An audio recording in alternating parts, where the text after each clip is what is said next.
The crisp autumn air was a welcome change to the warm winds of summer. For Malik and Nadia Turner, the promise of a new start was now tangible as they walked hand in hand with their daughter, Amara, up the steps of the prestigious Hillside Academy. The building stood proud, its stone facade gleaming under the sunlight.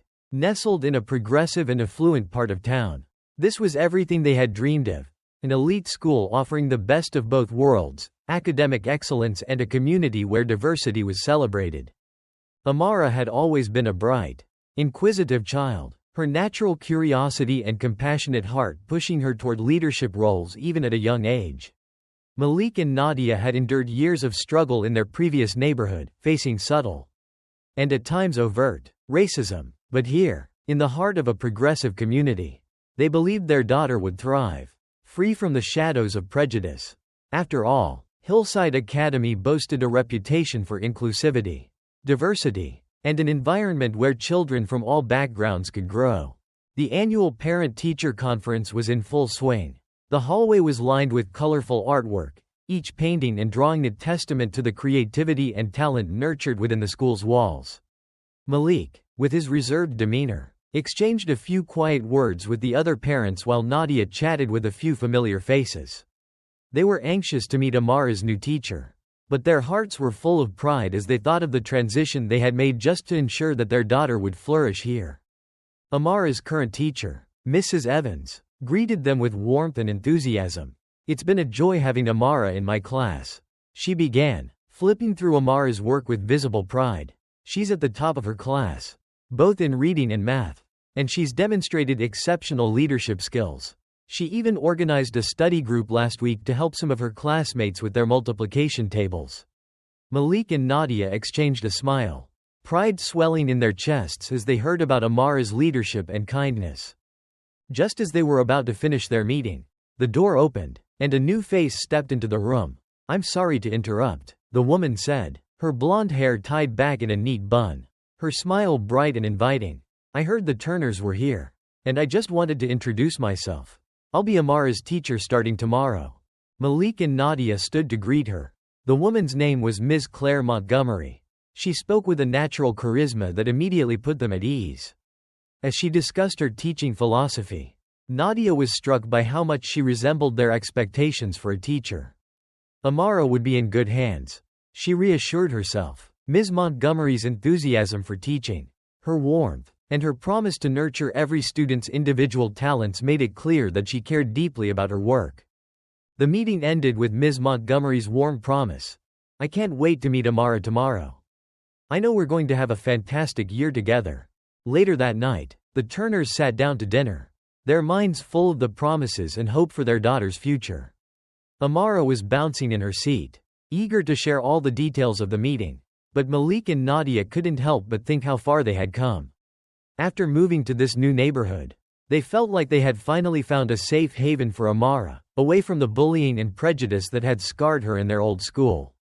"How about your new teacher, sweetheart?" Nadia asked. "What do you think about Ms. Montgomery?" Amara grinned, clutching her stuffed elephant, a habit she had since childhood. "I think she's great. She's going to be fun," Amara said, her eyes lighting up. The evening passed with laughter and quiet contentment. Malik and Nadia tucked their daughter into bed, their hearts swelling with pride. This was the future they had dreamed of for their daughter, one full of opportunities. Without the weight of discrimination holding her back, they kissed Amara good night and retired to their room, the conversation turning to how much they had accomplished in such a short time. But neither of them could have anticipated the storm that was about to unravel. The next morning, Amara was bursting with excitement for her first day in Ms. Montgomery's class. She was ready for a new challenge, eager to explore the science experiments and new books her teacher had promised.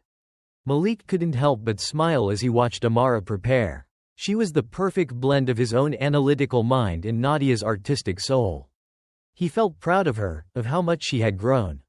How resilient she was. "Ready for your first day?" Malik asked, as Amara rushed around the house, gathering her things. "Yes," Amara replied, practically bouncing off the walls.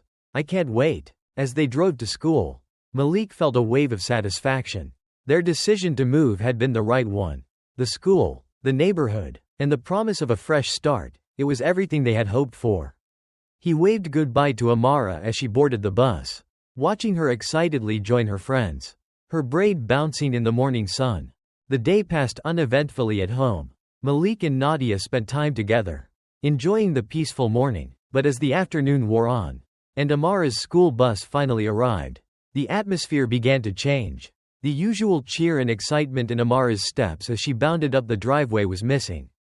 Instead, Amara walked slowly, her head down, her shoulders hunched. Malik and Nadia exchanged worried glances, the unease settling in quickly.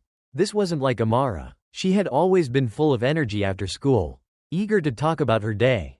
But today, something was wrong. "Sweetheart," Nadia called out as Amara walked past them without a word. "How was your day?" Amara didn't respond, instead heading straight to her room and shutting the door behind her.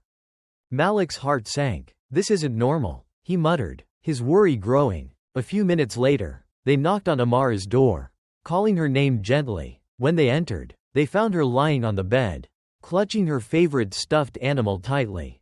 She wasn't crying, but her body was tense, her face pale. "Amara, sweetheart, what happened at school?" Malik asked, kneeling beside her bed. I just want to be alone," Amara mumbled, turning away from them. Nadia's heart broke. Amara had always been an open book, sharing everything with them. This sudden withdrawal was unlike her.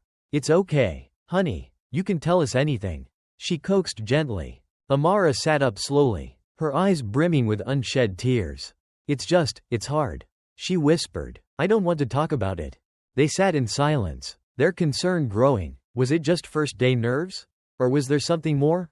That night, over dinner, Amara barely touched her food. She ate quickly and in silence. Unlike her usual self, she didn't engage in their conversation. And when asked about her new teacher, she only muttered one-word responses. "Amara, are you okay?" Nadia asked, a note of worry creeping into her voice. Amara just nodded, avoiding her gaze. But Malik noticed something disturbing. She was eating with an intensity they had never seen before. Almost as if she hadn't eaten all day. The food disappeared from her plate at an alarming rate.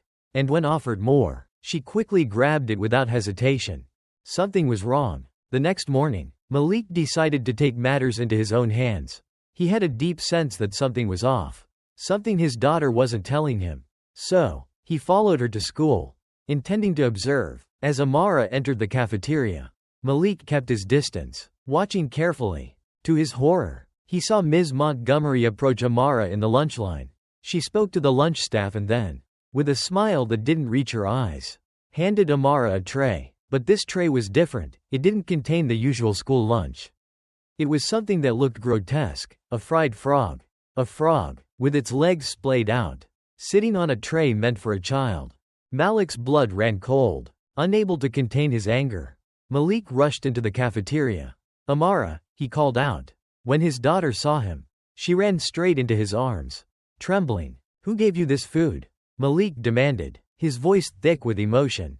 "Ms. Montgomery," Amara whispered, her voice cracking. "She said this is what our kind eats."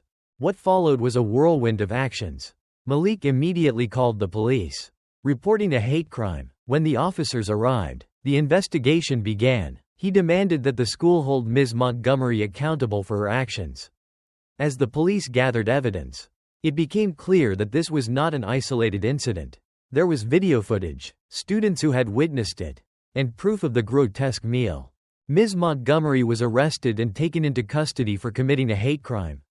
In the aftermath, Malik and Nadia faced the difficult task of helping Amara heal.